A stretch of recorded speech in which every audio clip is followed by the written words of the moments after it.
Hai murid-murid, Assalamualaikum. Apa kabar semuanya? Kita sambung pembelajaran kita pada kali ini di dalam unit 6 olahraga asas, tajuk lari berhalangan.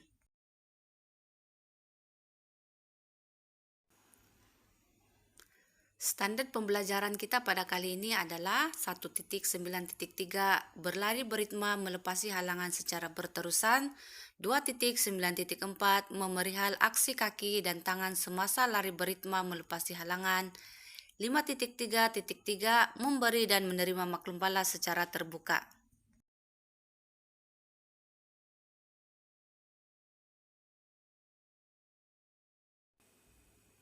Murid-murid boleh merujuk buku teks Pendidikan Jasmani dan Kesihatan tahun 5 muka surat 36 dan 37 untuk rujukan.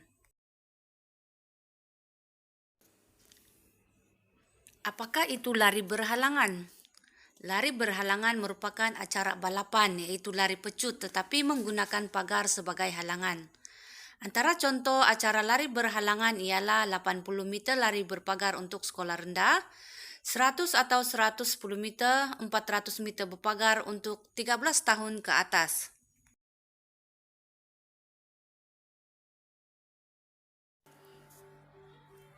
Murid-murid, di dalam lari berhalangan ini, atlet perlulah memiliki kepantasan berlari disertai kebolehan ataupun keupayaan melepasi halangan yaitu pagar dengan lancar dalam masa yang paling minimum di udara. Maksudnya yang paling cepat melepasi pagar itu.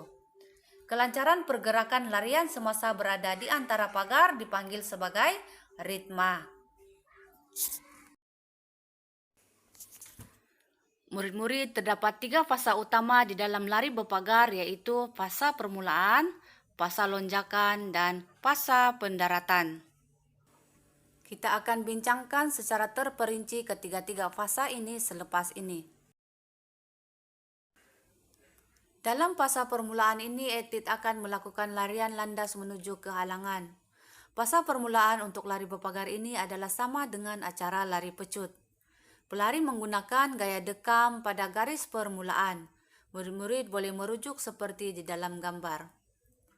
Selaraskan kaki pada blok permulaan untuk mendapatkan ritma larian yang sama semasa melakukan lonjakan pada halangan. Pelari perlu letakkan kaki lonjakan di belakang blok permulaan sekiranya ingin mendapatkan 8 langkah sebelum melepasi pagar. Tetapi jika inginkan 7 langkah sahaja, maka letakkan kaki lonjakan di hadapan blok permulaan. Ikut kesesuaian kamu.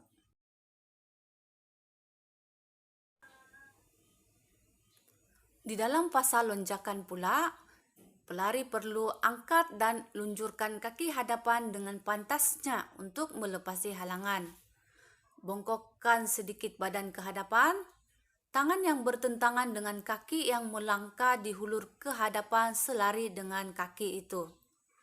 Kemudian tapak kaki belakang hendaklah mengarah keluar semasa kaki hadapan melangkah melepasi pagar. Murid-murid boleh merujuk seperti di dalam gambar. Semasa melakukan larian antara pagar, bilangan langkah larian hendaklah sama ataupun tekal. Biasanya pelari hanya memerlukan 3 langkah sebelum melepasi halangan. Pelari perlu berlari lurus dan mata mestilah melihat pagar di hadapan.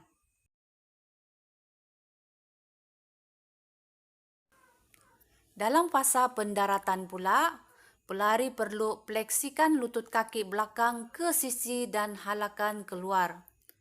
Jatuhkan kaki ke hadapan apabila kaki belakang telah melepasi halangan. Ayunkan tangan dengan pantasnya supaya berkoordinasi dengan kaki.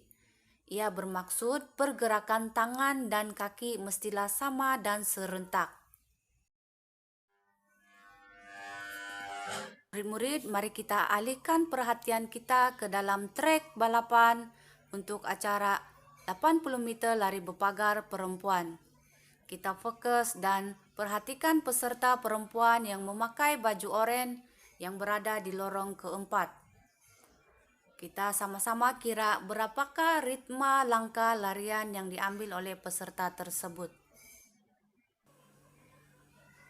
Oke, sedia murid-murid? Kita kira sama-sama. 1, 2, 3. 1, 2, 3. 1, 2, 3. 1, 2, 3. 1, 2, 3. Nampaknya bilangan langkah larian yang diambil oleh peserta tersebut adalah 3 langkah. Baiklah murid-murid, seterusnya kita alihkan perhatian kita ke dalam trek balapan untuk acara 80 meter lari berpagar lelaki pula. Murid-murid perlu kira berapakah langkah larian yang diambil oleh peserta di lorong kelima yang memakai baju biru untuk melepasi setiap pagar.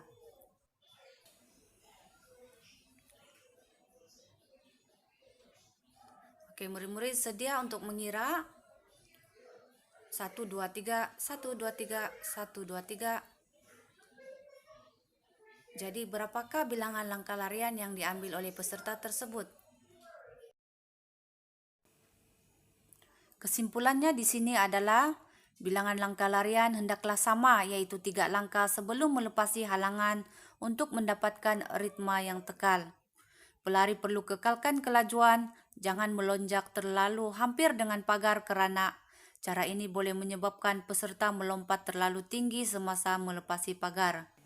Ini akan menyebabkan bilangan langkah larian adalah berbeza dan tidak sama dalam melepasi setiap halangan.